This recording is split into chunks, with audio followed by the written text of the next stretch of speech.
So today we're talking about random acts of marketing. And we have random acts of marketing all over our newsletter, our blog, just about every communication that we send out has something about why we oppose random acts of marketing, and we really prefer that you use a system. Now, a lot of people are probably thinking, what's wrong with random acts of marketing?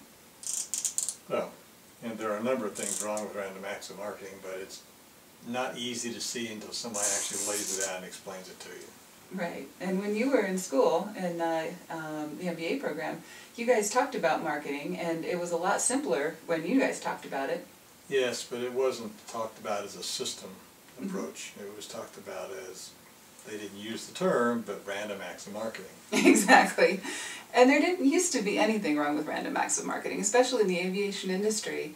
You could show up at a trade show, demonstrate your product to people. You could buy an ad in any aviation magazine. Trade a plane was pretty much the de facto standard in the FBOs. I know you still read this one. Airport Business, Plane and Pilot, some of the other magazines. You could buy an ad and get pretty good response. But three things happened that have changed the world. Some of which for the better and some of which not, but it is the reality of where we are. So, and the first one would be aviation went global. With respect to business, sales, aviation, aircraft, products, services. As you know, China's a big one now. Mm-hmm. India's growing. Europe is almost like we are. And then you talk about Asia, Latin America, and the whole world. Mm-hmm. Exactly. So you can't just go to an aviation show and expect to cover the market, or not have any competitors. So you've got competitors in China. You probably got competitors in Latin America. You also have people who you want to sell to in those markets, and you're not going to get to them in going to 2 trade shows a year like you used to be able to do. In fact, we have worked with folks in Moscow, and we've worked with folks in Europe, mm-hmm. Australia, mm-hmm. all over. Yeah. France, Egypt, Yeah, it goes on. Exactly. The second thing is the trade shows and magazines. Magazines, there used to be 4 or 5. Mm-hmm. Now you can almost say there are 100 plus aviation magazines alone. Mm-hmm. And so which one do you put your ads in? Mm-hmm. And how do you know? They don't even know which ones are doing well. Exactly. In fact, as they're proliferating, it's diluting the number of people that subscribe to each one. It used to be everybody subscribed to 5 different aviation magazines, and now there are so many that it's really hard to keep up with those. And of course, they've also been diluted by the internet. They have their online blogs. There's a lot of places online where people get their news, so they may not even be subscribing to the paper magazines anymore. The paper magazines are charging the same rates for your advertising, and they have a lot fewer people reading them. Yeah, and then, as we all know, the economy went south, and even today, even though there's supposedly a recovery going on, a lot of businesses, large and small, are sitting back and waiting to see what's going to happen before they invest dollars, which means you've got to have a marketing system in place to actually get their attention and, with any kind of luck, coerce them into buying. Right. A couple of the effects of the economy going south, and this has a lot to do with, there's a lot more that goes into this, like more regulation because of 9/11, of the industry, and other things that went into that. But just the economy tanking, just because of that, a lot of people are taking a lot longer to make a decision to spend money.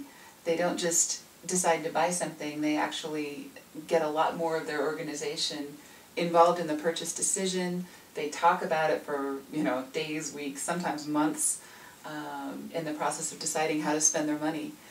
It's not as easy as it used to be to build those relationships and get people's trust, especially after a lot of the corporate scandals that have happened in the last few years. People wonder, can I really trust this company if I don't know them, or if they...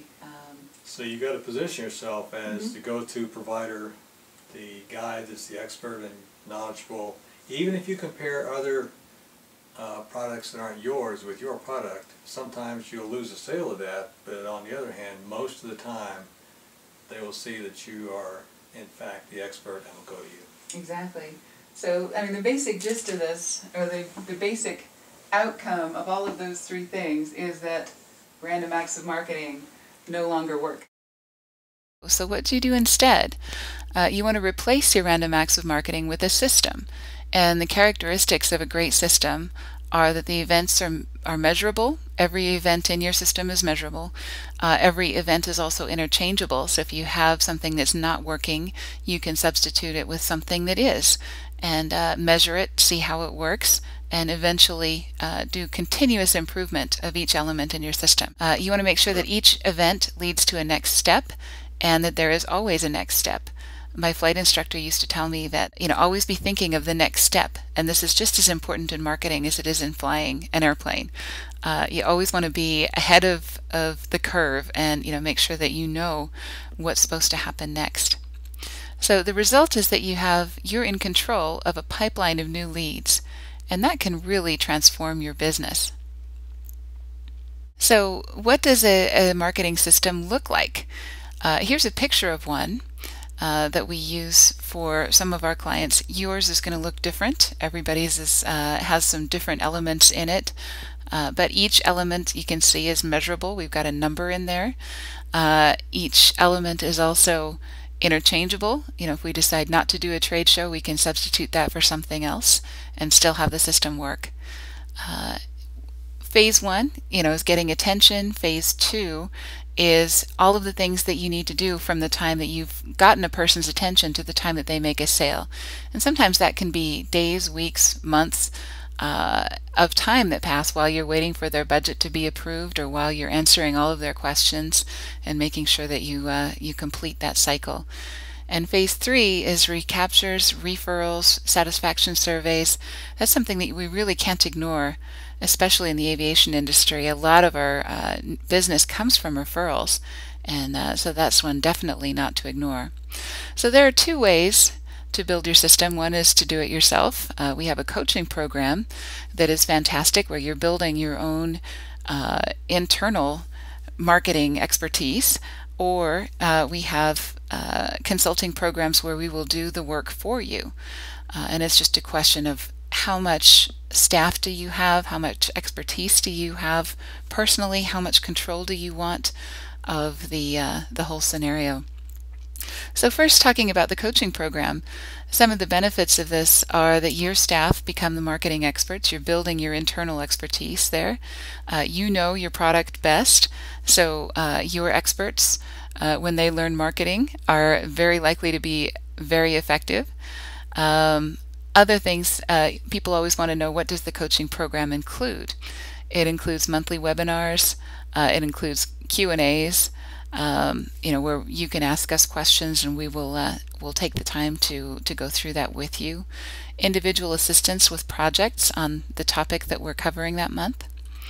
This is not a light, fluffy course. We actually have about a 20-page workbook on each topic, and we do expect you to spend about 4 hours a week working on the materials on your own projects. So this is marketing stuff that you need to be doing anyway, but doing it in a guided sort of a fashion. We do offer continuing education credit for people who take the course, so that's another way to make the time really worth it. And we also provide recordings of the webinars so that you have a growing library of marketing information.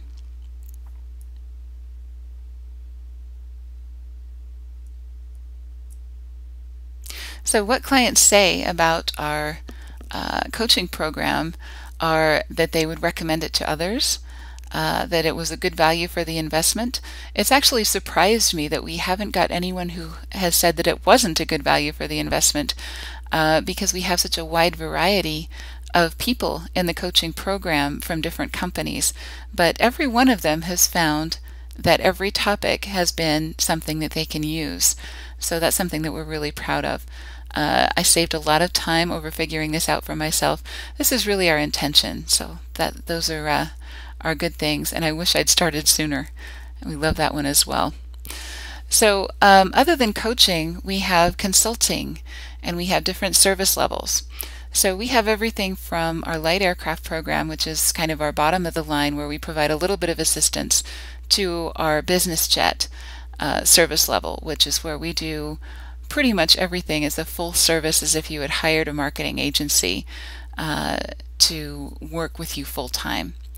And the difference between those service levels is really about what is your time worth? What kind of staffing do you have? What kind of skills do they have?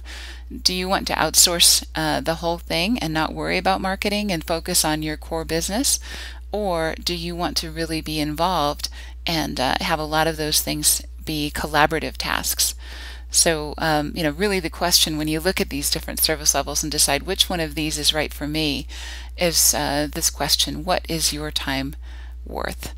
And that's really the most important question that you can ask as a business owner.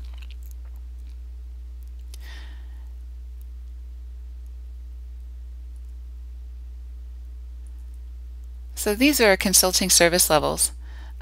We have got, as we said, everything from the turboprop to the business jet, and you can see that by the check marks.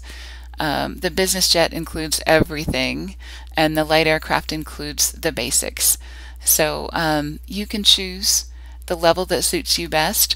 We can always start with a larger service level and work down, or vice versa, start with something basic and work up.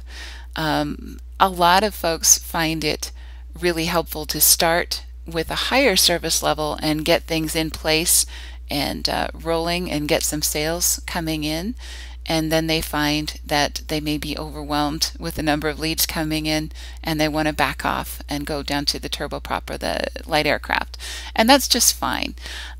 You're in control of the pipeline as always, and we work back and forth with you as needed, but these service levels are things that we've found that really work to bring in those leads and close sales and keep people coming back. And you can see in here also you've got your phase 1, your phase 2, and your phase 3. So your entire system is covered by one or more of these service levels. So what do clients say about our consulting service levels? We do a survey at about the 45-day point, which is about when we have everything up and running with a particular project. Most of them are getting much more leads than before, more leads and more prospects. A third of them say more than before, and 2/3 say much more than before. So that's what we like to see. In terms of sales, 2/3 of them are already, and this is again at the 45-day point, 2/3 of them are already getting more sales than before, and 1/3 are about the same as before. And a lot of those companies are people with longer sales cycles. How likely are you to recommend ABCI to others? 100% responded very likely, and that's what we love to see and what we want to keep as our methodology there. So let's get started. The next step, either way you want to go, with a coaching program or with a consulting program, is to download our ebook. It is Sales and Marketing in the Aviation Industry, Powerful Strategies and Tools. It's free information, and it also includes the information about the next steps, whether you want to pursue the coaching program with us and apply for that, or whether you want to go for one of our service levels and how to get started with us.